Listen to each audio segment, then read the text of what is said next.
Hello. As we focus on your voice for World Voice Day, we hope to help you take care of your voice.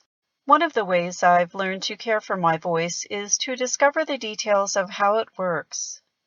I'm Paula Swalin, a voice instructor at the University of New Mexico Music Department, and I was hoping you would help me to label my larynx so we can review together some prominent structures that help us to sing.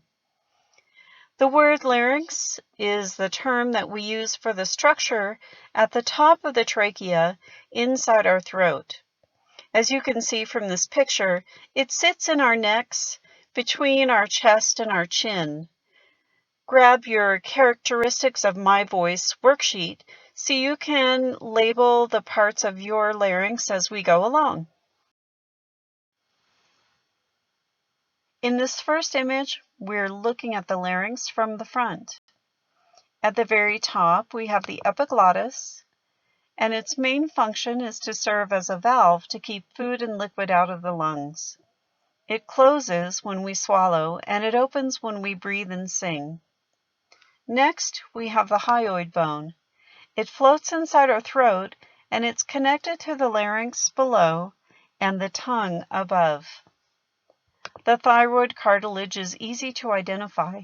It looks like a little piece of armor, and it functions that way too, protecting our vocal folds, which sit right behind it.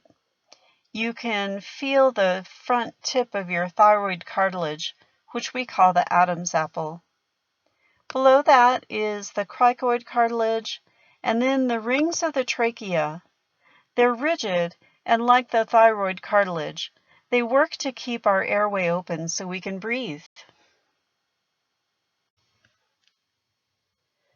Next, we'll look at the larynx basically from the top down, kind of from the back towards the front.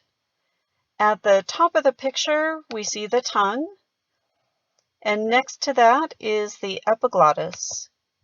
You remember that the epiglottis is a valve which covers the opening to the trachea when we eat or drink.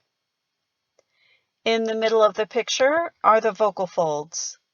Sometimes we call them vocal cords. They're basically ligaments that are covered by several layers of delicate tissue. Here, they're apart as if you were breathing, taking a breath. Below the vocal fold opening is the trachea, where air enters into your lungs. And behind the trachea is the esophagus, where our food and liquids enter into our esophagus and then they go down into our stomach. Thank you so much for helping me label my larynx, and happy World Voice Day 2020.